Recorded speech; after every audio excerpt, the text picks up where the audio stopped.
Bienvenue à vous sur Teach, sur cette semaine de sanctification. Toute une semaine, on parle que de la sanctification. J'ai commencé à parler dès la première session de que veut dire sanctification, puis j'ai fait une petite distinction des différentes formes de sanctification. Aujourd'hui, ce que nous allons faire, c'est d'essayer un peu de ôter cet amalgame qui a souvent autour de certains termes lorsqu'on en parle à l'Église, parce que mon but ici, c'est que vous aimiez vivre une vie de sanctification. Quand on parle à l'Église, on aime utiliser les mots pureté, sainteté, crainte de Dieu, avec sanctification. Rien que pour parler de ces quatre-là. Des fois, on en mélange beaucoup. Le prédicateur dit, « Bien-aimé, vous devez vivre dans une vie de pureté. Vous devez rester dans la crainte de Dieu. » Est-ce qu'il dit la même chose? Qu'est-ce qu'il y a comme nuance? Est-ce que c'est vraiment exactement le même concept? Je n'ose pas forcer des distinctions là où il n'y en a pas. Mais l'important que vous sachiez qu'est-ce qui se passe à l'intérieur, qu'est-ce qui se passe à l'extérieur et comment ces quatre notions se marient ou se mettent ensemble. Alors, let's teach. Grandissons ensemble.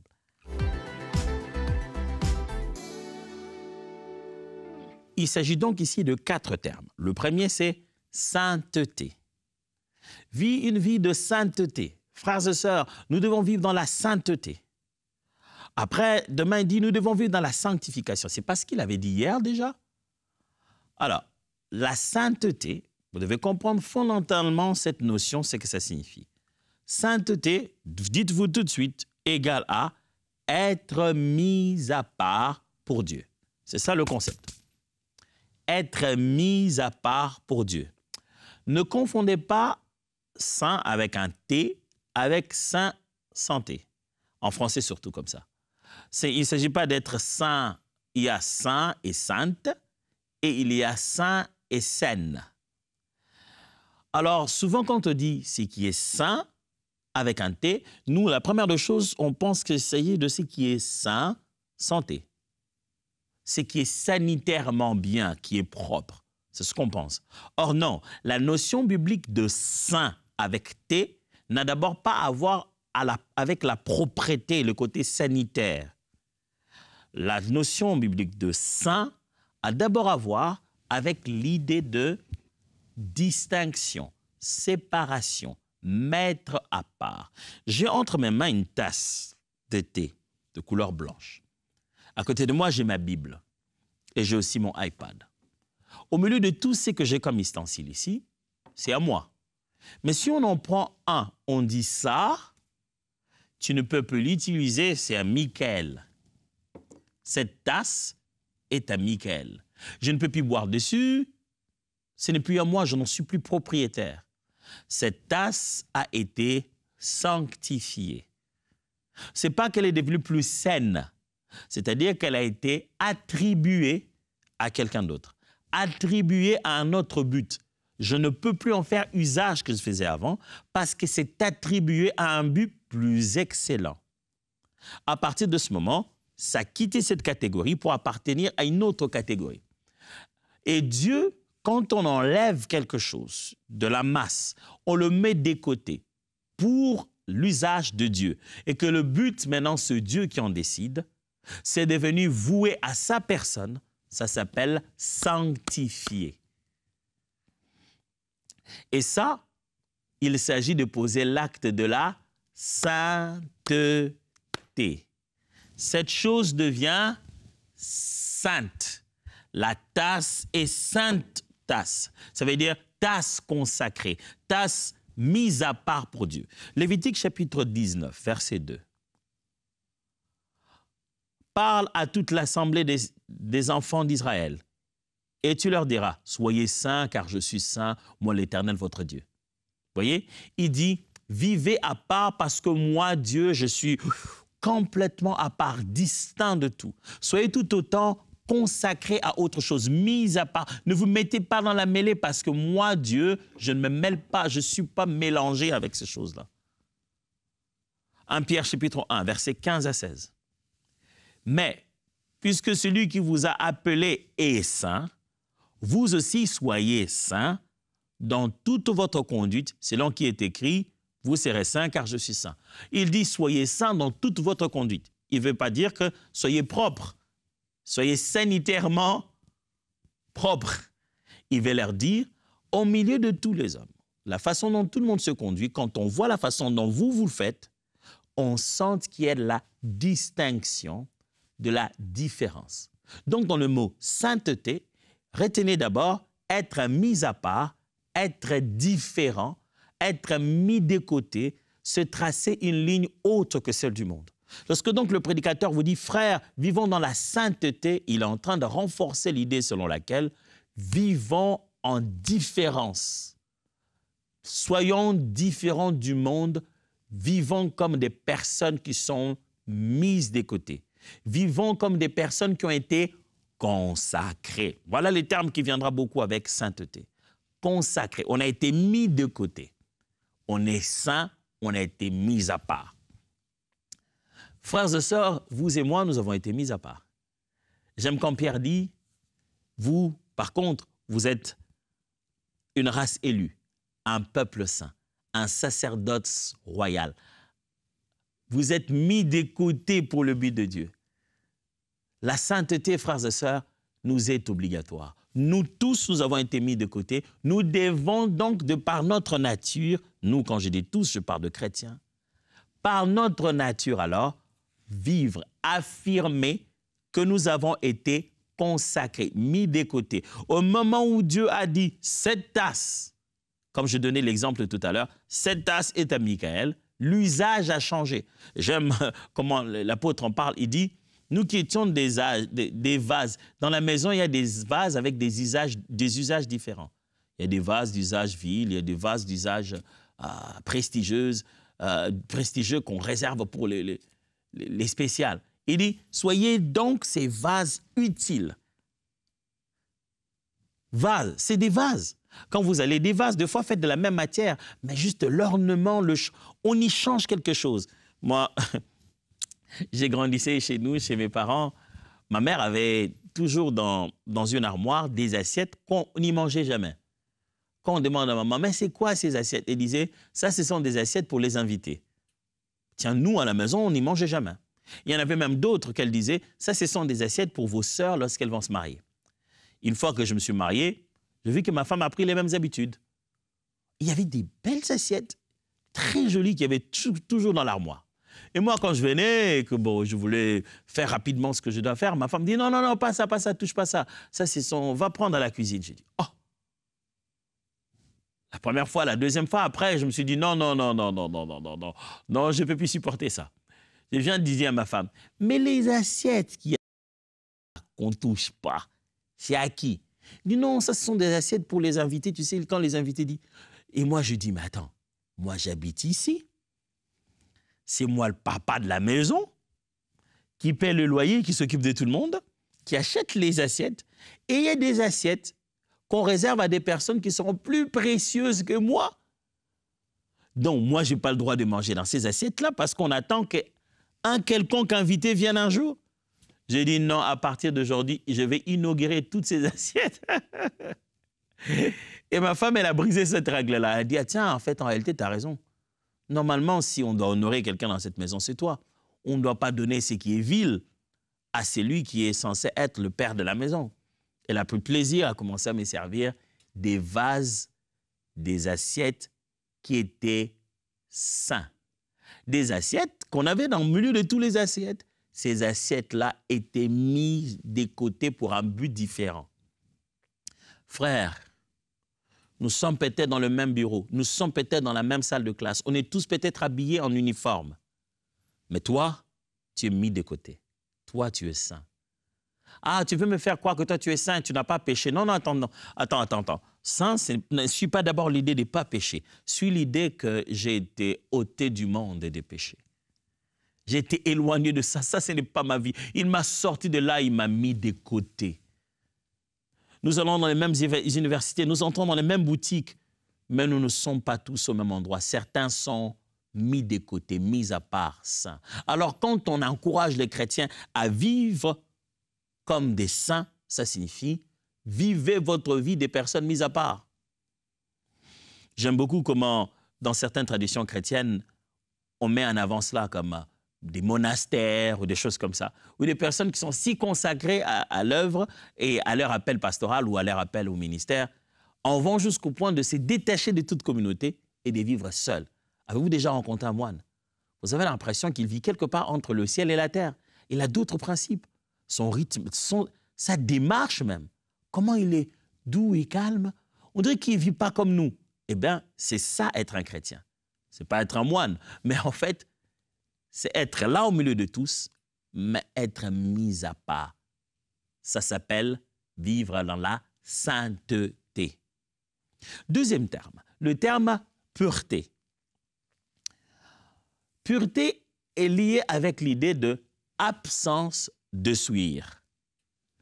Alors, absence de souillure. La notion de souillure vient dans l'Ancien Testament, elle se manifeste dans l'Ancien Testament, mais elle a des dimensions différentes. Dieu, quand il est en train de réglementer le peuple, il donne des règles au peuple d'Israël. Okay? Le peuple d'Israël quitte comme des clans, des familles en dessous, à l'intérieur d'une nation. Quand ils quittent, eux-mêmes, ils ne sont pas organisés comme une nation. Donc Moïse commence à les organiser progressivement comme une nation. Donc il faut éditer des lois, il faut ainsi de suite. Mais quand Dieu donne des lois, il donne toutes les lois. Les lois sociales, le code de la famille, le code pénal, et il donne même des lois sanitaires. Mais puisque ça émane de Dieu, toutes ces lois ont une connotation, j'allais dire, religieuse ou spirituelle. Par exemple, lorsqu'une femme est dans ces périodes, la Bible dit qu'elle est impure, elle n'assiste pas à certaines réunions, et elle doit se laver autant de fois, tout, et son mari ne doit pas la connaître jusqu'à une certaine période. Ces règles-là sont d'abord sanitaires. Mais comme ça émane de Dieu avec un peuple dans le désert, il dit que quand la femme est dans cet état, au lieu de dire, comme dans les termes d'aujourd'hui, on dirait qu'elle est peut-être elle est contagieuse, ou elle est sale, ou elle serait capable de contaminer quelqu'un, ou bien son écoulement de sang peut être un risque d'infection pour les autres, ou quoi.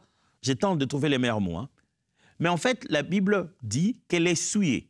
Du coup, le concept de souiller est devenu juste le concept de dire qu'il n'a pas droit à l'assemblée. Il n'a pas droit d'être ensemble avec les autres, de vivre ensemble avec les autres. Il est considéré comme mis à part de la mauvaise manière. Il est mauvais. Elle est mauvaise. Elle n'est pas admissible. Donc la souillure, même pour des règles sanitaires, hygiéniques, est devenue comme une affaire spirituelle. On est tous souillés. La pureté, c'est le fait de vivre une vie à l'absence de souillure. Ici, la véritable souillure, c'est le péché. Alors Jésus-Christ l'explique comme ceci. Il dit, ce n'est pas ce qui entre qui souille l'homme. Il clarifie la notion. Il dit, on n'est pas souillé parce qu'on a mangé sans avoir lavé les mains, et que justement parce qu'on a mangé, on mange, si on n'a pas lavé les mains, les textes disaient que c'est souillé. Non, Jésus leur dit, non, en réalité, c'est juste que c'est malpropre. La vraie souillure, c'est en fait l'état de péché qui nous éloigne de Dieu et qui nous fait exclure dans l'assemblée. C'est cette chose-là, lorsqu'on le vit, qu'on n'a pas droit de communion avec Dieu. Ça nous éloigne de Dieu. Et cette chose-là s'appelle le péché. Et ce n'est pas dans le pain que tu manges que se trouve quelque chose qui va souiller ton état de la relation avec Dieu. C'est plutôt de ton cœur, de l'intérieur, s'y développe des mauvaises choses, de l'impudicité, de la rancune. Alors Jésus résume ça en disant ceci. Ce n'est pas ce qui entre qui suit l'homme, mais c'est ce qui sort qui suit l'homme. C'est ce qui sort de son cœur, parce que c'est de cœur que viennent toutes les mauvaises choses. À partir de ce moment, on a compris que quand on parle de pureté, on est en train de parler du fait de vivre loin du péché.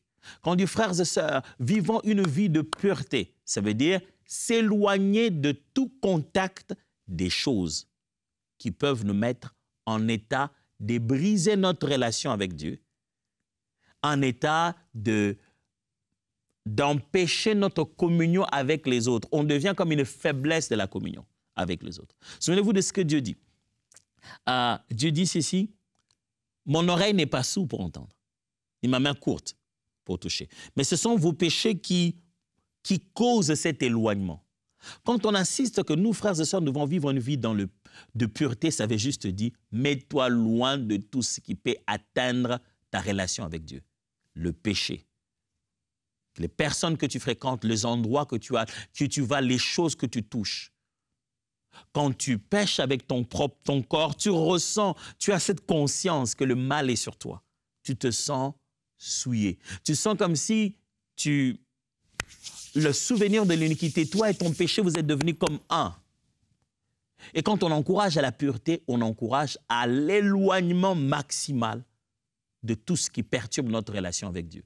L'éloignement maximal de tout ce qui nous met une conscience d'impureté. L'éloignement maximal de tout ce qui détruit notre vie de prière, qui détruit notre vie d'intimité avec Dieu. C'est ça, vivre dans la pureté, dans l'absence de toute souillure. N'oublions pas que c'est ce qui est dans l'intérieur de l'homme qui le souille. Ça veut dire, vivre une vie de pureté, c'est garder son cœur plus que tout, pour que de son cœur ne puisse pas émaner des choses impures. Vivre une vie de pureté, mes amis, c'est quand on te dit, frère, garde tes yeux purs, n'aide-moi pas à regarder les mauvais films. Qu'est-ce qu'on essaie de te dire? On essaie de te dire, si tu continues à consommer ces genres de nudité dans les vidéos que tu regardes, demain, c'est ce que tu vas commencer à produire. Quand tu vois quelqu'un habillé qu'il puisse être, quelles que soient ses intentions, toi, tu es déjà borné, figé dans ta tête. Tu ne peux que produire ce genre de choses que tu as reçues. On ne devient que ce qu'on a consommé. Et du coup, tes pensées sont impures. Ah non, cette sœur-là, vraiment, elle veut nous séduire. La sœur t'a séduit en quoi? Il y a des choses qu'il y a déjà dans ta tête que ton cœur commence à produire de l'impureté. Psaume 24, 3 à 4. Qui pourra monter à la montagne de l'Éternel? Qui s'élèvera jusqu'à son lieu? Celui qui a les mains innocentes et le cœur pur.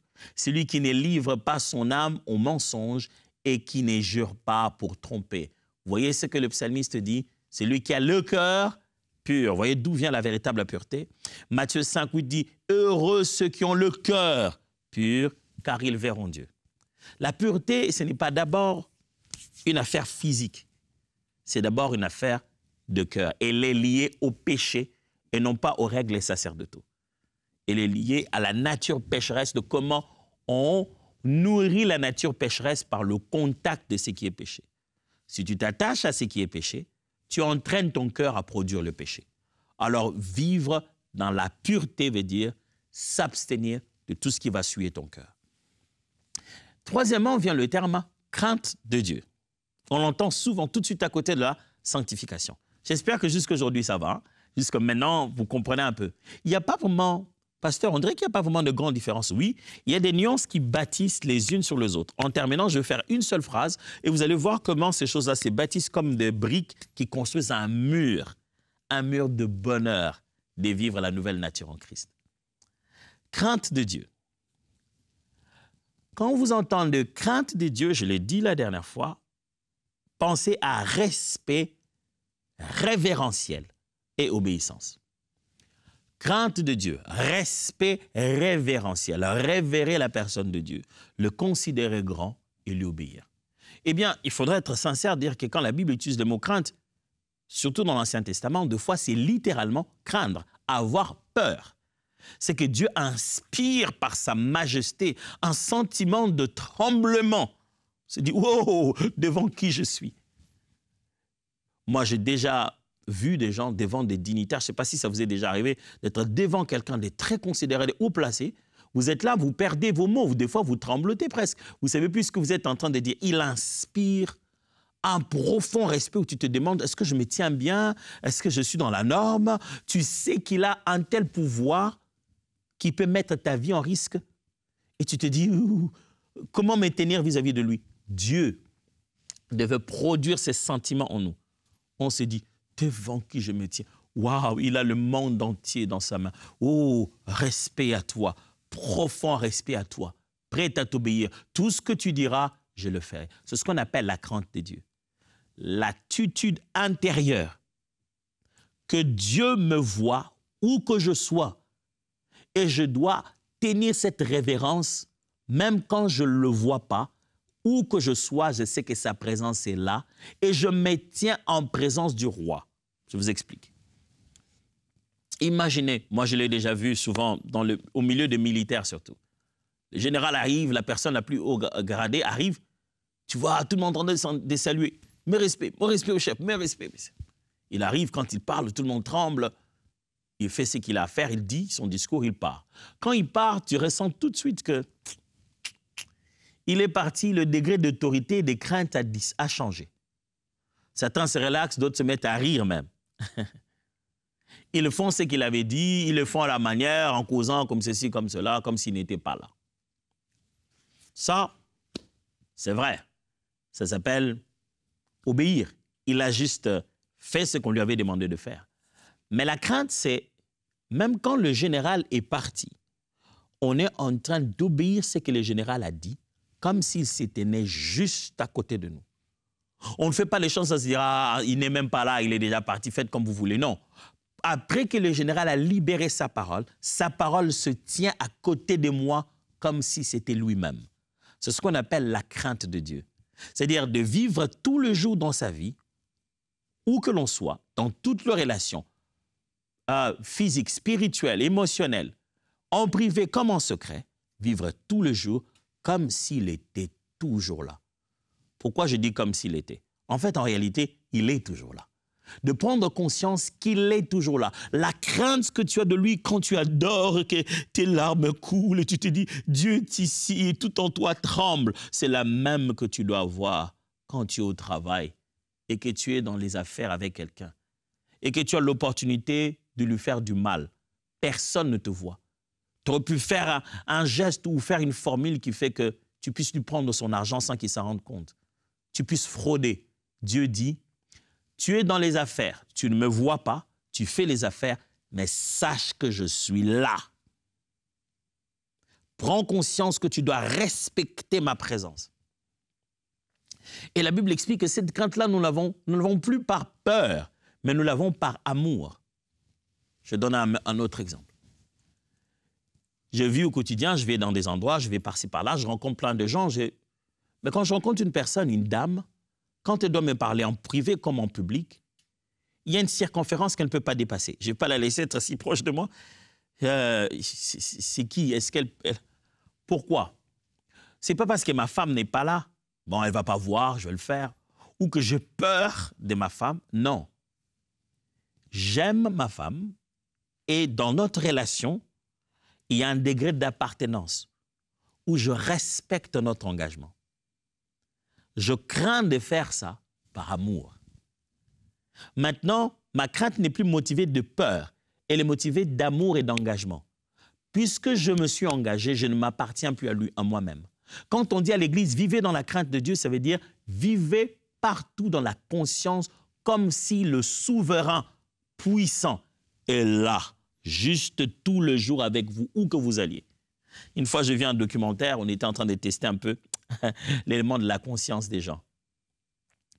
On a donné aux gens un travail à remplir et on leur a dit, ben, remplissez ce travail et tout. Mais il y avait des réponses à côté, les gens pouvaient voir, et des fois ils trichaient.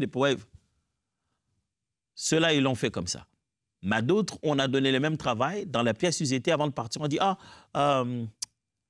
vous devez savoir que cet endroit où vous êtes assis en train de faire cet examen, il y a ici en même temps l'esprit de ceux qui vous ont précédés, qui voient et qui savent ce qui se passe. Dès qu'on leur a donné la conscience qu'il y avait une autre présence invisible, ils n'ont pas osé tricher, ils n'ont pas osé. Ils avaient comme l'impression que quelqu'un les voyait. Mais ça, c'était qu'un truc psychologique. On a juste joué avec leur tête. Mais le chrétien vit en sachant que c'est vrai. Dieu me voit partout, il est avec moi partout. Pour ça, je dois lui faire plaisir d'honorer notre engagement. C'est ça la crainte de Dieu. Ésaïe chapitre 66, verset 2. Toutes ces choses, ma main les a faites, et toutes ont reçu l'existence, dit l'Éternel. Voici sur qui je porterai mes regards, sur celui qui offre, sur celui qui souffre et qui a l'esprit abattu, sur celui qui craint ma parole. Dieu dit, je porterai mon regard, toutes ces choses dans l'univers, c'est moi qui les ai faites, ça m'appartient. Mais s'il y a quelqu'un que je dois regarder en particulier, le considérer spécialement, c'est celui qui craint, écoutez, ma parole. La crainte de Dieu, c'est je considère que la parole de Dieu, c'est Dieu, où que je sois. Puisque je l'ai et je sais ce qu'elle dit, c'est Dieu qui est là devant moi, je respecte sa présence. Acte 9, 31. L'Église était en paix dans toute la Judée, la Galilée et la Samarie. S'édifiant et marchant dans la crainte du Seigneur, elle s'accroissait par l'assistance du Saint-Esprit. La crainte de Dieu n'est pas une affaire de l'Ancien Testament. Ce n'est pas une phrase qu'on sort comme une épée pour nous ramener dans l'Ancienne Alliance. Non. L'Église vit dans la crainte du Seigneur. La crainte de Dieu, c'est un plaisir, c'est un bonheur, c'est une conscience de mon engagement et de mon alliance, de savoir que je lui appartiens, il m'appartient, ce qu'il a dit, j'y respecte parce que ce qu'il m'a dit, sa parole, c'est lui. Enfin, le terme qu'on est déjà en train d'exploiter, je ne vais pas durer dessus, c'est le terme sanctification, qui lui est un processus de transformation spirituelle. Quand on dit sanctification, pensez tout de suite que c'est un travail qui est en train de se faire encore par le Saint-Esprit. Sanctification égale donc processus de transformation spirituelle. Voilà, bien écrit là sur ce tableau, processus de transformation spirituelle. 1 Thessaloniciens 4, 3 dit, « Ce que Dieu veut, c'est votre sanctification, c'est que vous vous absteniez de l'impudicité. » Hébreux 12, 14 dit, « Cherchez la paix avec tous. » Et la sanctification sans laquelle personne ne verra le Seigneur. Je n'insiste pas beaucoup sur la sanctification parce que c'est elle qui est le sujet principal. Alors, essayons de résumer, de mettre tous ces concepts ensemble pour qu'on comprenne très bien. Voilà la phrase que j'ai faite. Elle est un peu longue, mais je tente de superposer chaque concept pour qu'on ait un peu la clarté. Écoutez-la. C'est par la crainte de Dieu que nous vivons la pureté dans la sanctification qui exprime notre sainteté. Je répète, c'est par la crainte de Dieu, c'est-à-dire l'attitude intérieure des respects et des vénérations, c'est parce qu'on a ça dans nos cœurs que nous vivons la pureté, c'est-à-dire nous vivons dans l'abstinence et nous vivons dans l'éloignement de la sueur. Nous vivons la pureté dans la sanctification, c'est-à-dire nous nous éloignons de la sueur parce que ça fait partie de notre dans notre transformation progressive qui consiste d'un côté à se séparer du péché, de l'autre à obéir à Dieu. C'est ça le processus appelé sanctification. Dans la sanctification qui exprime notre sainteté, c'est-à-dire ça exprime le fait que nous sommes en réalité une race mise à part. Ceux qui sont saints vivent dans la sanctification par une vie de pureté selon l'attitude de leur crainte de Dieu. La crainte de Dieu est à l'intérieur. C'est elle qui nous pousse à être loin du péché et à être consacrés que pour Dieu parce qu'il nous a déjà mis de côté en sa faveur. Je répète cette phrase, elle va nous aider. C'est par la crainte de Dieu que nous vivons la pureté dans la sanctification qui exprime notre sainteté. Vous avez compris, le Saint-Esprit va vous aider à être totalement différent. Ça fait du bien de vivre la sanctification. Voyons-nous demain et creusons encore davantage. Dieu vous bénisse.